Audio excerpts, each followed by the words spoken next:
somehow, some way, going into the All-Star break, the Boston Red Sox are the hottest team in Major League Baseball. How did this happen? They've won 10 in a row, and it's gotten to the point where we need to ask the question. I hate it when this happens after a team trades their best player, but it's time to ask the question. Did the Red Sox get better because they traded Rafael Devers? They've certainly gotten better since they traded Rafael Devers. It was a bit of a slide at first, and now here they are. 15-9 since the trade, 6 games over, and winners of 10 in a row. It's tough to deny it, man, that since Rafi Devers was traded to San Francisco, this has become a totally different team. Is it because of that trade? It's tough to say, but I will say this. What really does push me in that direction. Obviously, you didn't get anything in return. Like you haven't gotten a single inning pitched or at bat from anybody that came in return from that deal. But you look at what has helped the Red Sox turn this thing around. And that is you have gotten straight up better play from Trevor Story, from Cedar Rafaela, from Brian Bayo, from Lucas Giolito. You're still getting good play from Carlos Narvaez. You're getting better play from Jarren Duran. You're getting better play from Roman Anthony and Marcelo Meyer, your 2 youngest players on the team. The bottom line is you didn't just get better because you got good players in return.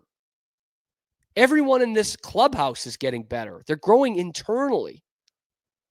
Now, part of that can be looking at it as, okay, Cam, it's a young team. Of course they're going to get better. They've got talent. They just need more games under their belt. There's probably some of that.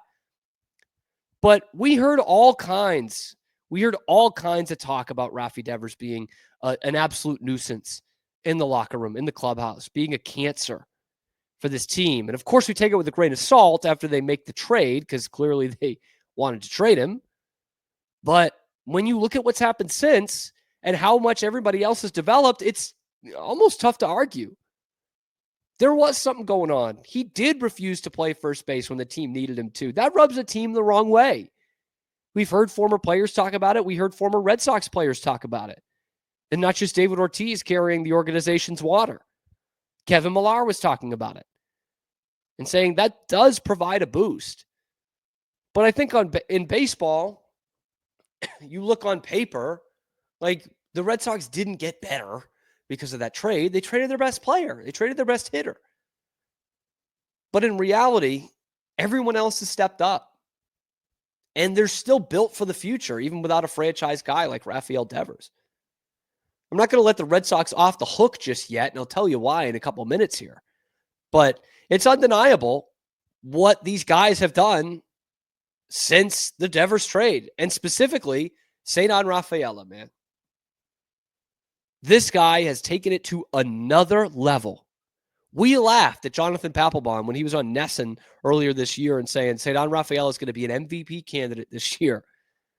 We laughed at him then. We laughed at him in April. We laughed at him in early June. Suddenly, we're not laughing at him. The last 30 days, the last month of baseball, it's a pretty healthy sample size. The last month of baseball, he has no PS over 1,000. Last 2 weeks, it's over 1.2. Okay, but it is last month of baseball. An OPS over 1,000, a 315 batting average. He's only struck out 15 times over 30 games, which for Cedar Rafaela is terrific. He's only walked twice. 22 runs driven in 30 games, 8 homers, 10 doubles. The guy is absolutely mashing it, man. In the last week, he's slugging 857. He's driven in 10 in his last week. He's basically won 2 games for them in this last series against Tampa. 2-run homer, 3-run homer, whatever it was, on Sunday to win the game. They win it 4-1. Friday, he hits the walk-off in what is the most electrifying moment the Red Sox have had in years. In years, man. That ballpark was up for grabs. And you almost knew it was going to happen. They're down a run against one of the best closers in the league, against a team that's better than them. Let's be frank. The Tampa Bay Rays were better than them going into this series. Fairbanks having a good year. And you had this feeling that when the number 9 hitter comes up to the plate with the tying run on first, he's going to homer. And he loses it. It's like 420 feet. The guy's got incredible pop for someone who's like 180 pounds soaking wet. And he's out there saying, this is why we do it, man, this crowd. Like, there is a different feeling around this team. There absolutely is a different feeling around this team. And looking at what Rafael Devers is doing in San Francisco, what a mess that's been. What a mess that's been. Because remember, we heard the company line when he was traded to the Giants that he's a clubhouse cancer. We traded Rafi Devers because we couldn't get on the same wavelength. We need more flexibility. We just weren't on the same page with Rafi. He wasn't being a team player. And sure, there is some of that. But there was also the report that came out from, I can't remember who the writer was, but said, there might actually be a baseball thing here. And it was like Rafi Devers' whiff rate in the zone, his bat speed and pitches in the zone. It's gone way down. And it's not something that just goes up again for a guy, who's getting older and with that body type and that kind of swing. Doesn't necessarily get better. And maybe that's the truth. Because since he joined the Giants, he's been abysmal. He hit 1 home run in that Red Sox series. He's hit 1 since. He's 0 for his last 5 games. He has struck out twice as many times as he's walked. He's got 10 RBI in 25 games, 2 homers, 5 doubles, and he's hitting 200. He's not doing anything for them, man.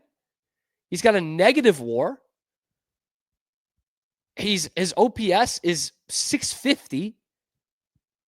His WRC plus is well under 100.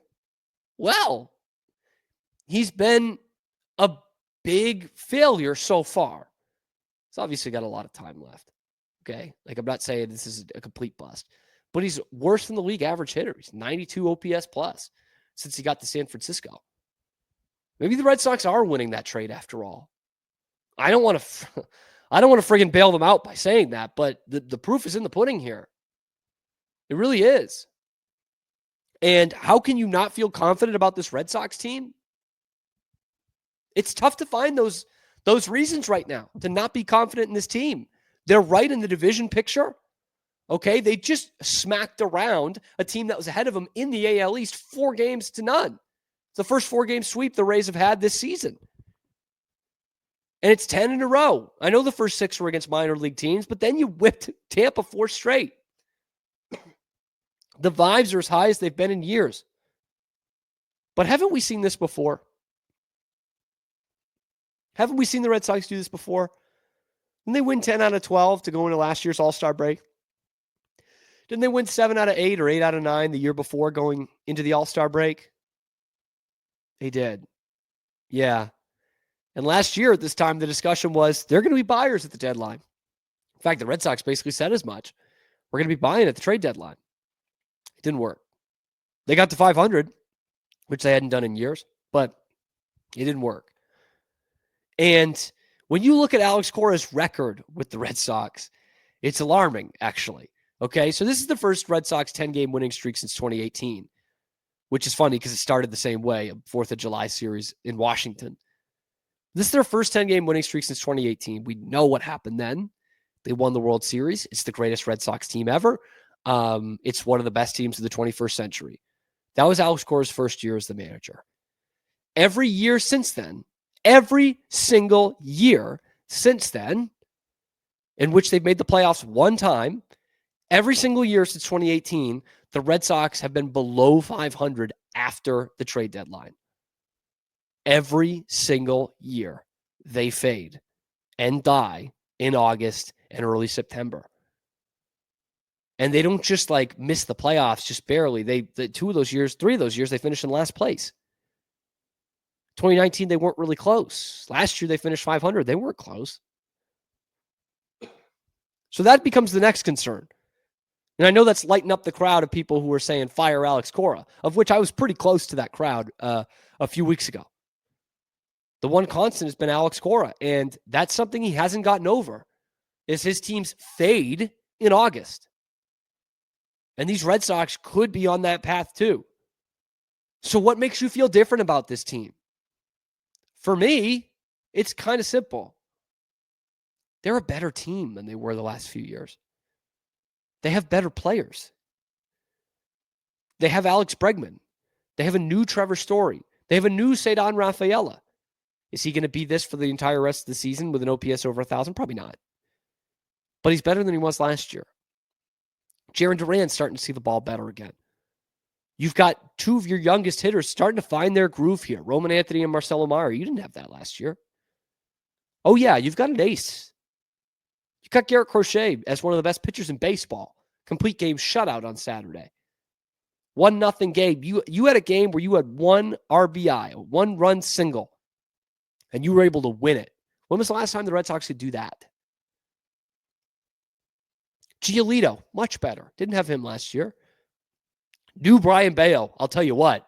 Brian Bayo, the last 3 starts or so, mightily impressive. Has he turned the corner? The bottom line is, I know these teams have faded in the past, but you've got better players here. You've got a better roster. You've got a better team than you had those 2 years, 3 years, whatever, however many you want to look at that faded, were going good into the All-Star break. They're better. Is there a question around Garrett Crochet? Of course, man. He's like 10 innings away from his career high. And he's not pitching in the All-Star game for load management. Sure, there absolutely is. And I think he's still leading the league in innings pitched. There still is some concern for Garrett Crochet and how that's going to hold up. Especially for those of us who watched Chris Sale all those years. Some of them under Alex Cora. But the reason why you can feel confident about this team versus what they did last year and 2 years ago going into the All-Star break is you've got better players. You're more built for this thing.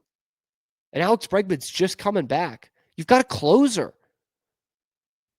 Lest we forget that. Last year, they were just pissing games away right and left after the All-Star break. Remember that? They got a closer now.